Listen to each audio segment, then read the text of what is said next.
So this company can kill Adani ports, and I think you guys are not completely aware of it. So within a few months ago, JS Infra has a very good IPO with an overall amount of 2800 crore. और इसमें सबसे सही बात यह है कि JS Infra जो कि खुद पोर्ट बिजनेस में, फिर भी वो अडानी के कंपेयर में काफ़ी अच्छा प्रॉफिटेबिलिटी दिखा रहा है। तो अगर आप ये चार्ट देख रहे होगे तो इसमें आपको ये दिख रहा होगा कि JS Infra का क्या परफॉर्मेंस है compare to Adani. So in this video we are going to talk about the story of JS Infra और JS Infra अडानी को कैसे कंपटीशन दे सकता है और JS Infra क्या प्लान कर रहा है फ्यूचर में जिससे वो अडानी को खत्म कर सके। इस वीडियो को आपको ये देख के समझ में आ जाएगा कि क्या बिजनेस मॉडल है JS Infra और अडानी का, और अडानी को JS Infra कैसे खत्म कर सकता है।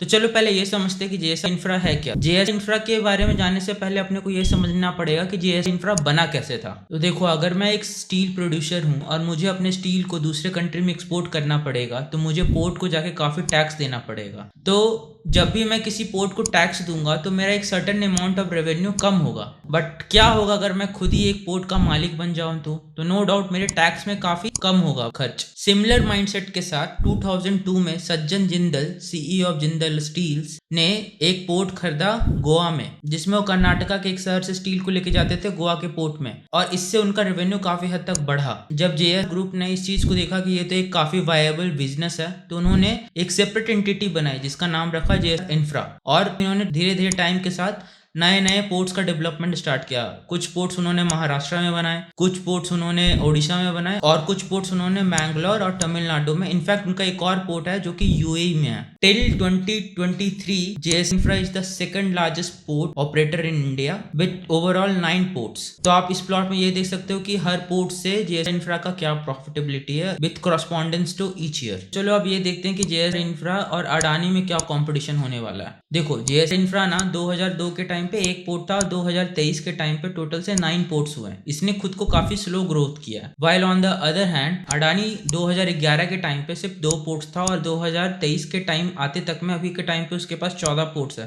तो नो डाउट अडानी का ग्रोथ काफी रैपिड है। While on the other hand JS Infra time लेते हुए ग्रो हुआ है। बट इसमें एक लूपहोल है, अडानी ना डेप्ट के थ्रू ग्रो किया है खुद को, while on the other hand JS Infra पे उतना बड़ा डेप्ट नहीं है। ऑल्सो अडानी ने अपने आप को काफी डाइवर्सिफाई किया है। अगर आप देखोगे तो अडानी का नॉट ओनली इंडिया में ही पोर्ट है बल्कि ये 70% ऑफ वॉल्यूम कंट्रोल करता है हाइफा पोर्ट इजराइल में। In term of business volume देखें तो अभी के टाइम पे अडानी लीडर है जो कि अकेले 24% को कंट्रोल करता है कार्गो शिप्स में, while on the other hand JS Infra जो है सिर्फ 6% को कंट्रोल करता है। चलो अब ये देखते हैं कि अडानी के कस्टमर कौन है और JS Infra के कस्टमर कौन है। देखो, JS Infra के केस में उनका कस्टमर खुद JS ग्रुप ही है जो उसमें अपना ही सामान शिप करता है, और इसने अभी खुद को उतना ज्यादा डाइवर्सिफाई नहीं किया है बट ये धीरे धीरे खुद को डाइवर्सिफाई कर रहा है। तो पहले इसमें जो कार्गो शिप्स का वॉल्यूम था वो 25% था और अब ये धीरे धीरे इंक्रीज होकर 35% हो चुका है। While on the other hand Adani खुद को बहुत अच्छे तरीके से डाइवर्सिफाई कर चुका है। सो JS Infra जो डील करता है वो मोस्टली कॉमोडिटीज में होता है,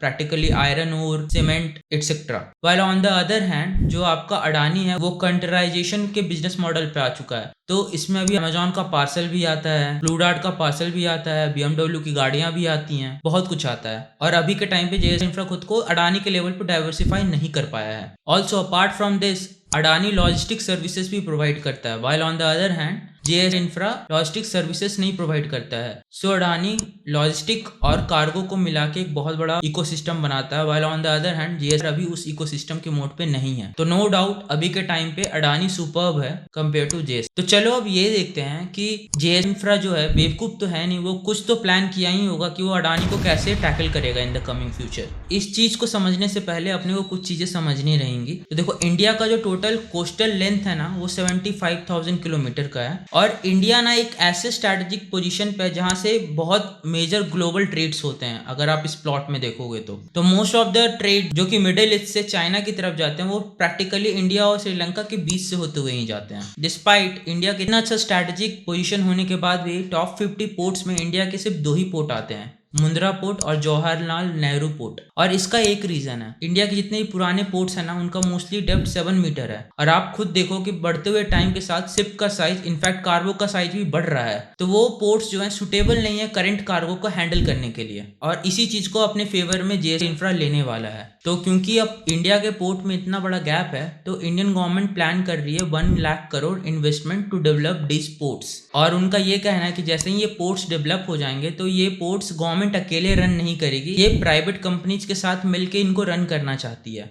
गवर्नमेंट का प्लान है कि वो 2025 तक 81 प्राइवेट पब्लिक रिलेशंस बनाना चाहते हैं पोर्ट को मैनेज करने के लिए। और इन पोर्ट्स का ना एक प्रैक्टिकली नीलामी होता है जिसमें कि प्राइवेट कंपनीज बिड करती हैं, और जब भी ये बिड सक्सेसफुल होता है तो उस पोर्ट का एसेस 25 ईयर्स के लिए एक प्राइवेट कंपनी को मिल जाती है, और उससे जो भी इनकम होता है उसका एक सर्टेन रॉयल्टी गवर्नमेंट को मिल जाता है। अभी के टाइम पे आप देखोगे तो अडानी जो कि बहुत बड़ा प्लेयर है इंडिया में, वो ऑलरेडी काफी ज्यादा कर्जे में डूबा हुआ है, somewhere around 444 billion rupees. While on the other hand JS infra जो है वो अभी कर्जे में डूबा नहीं हुआ है।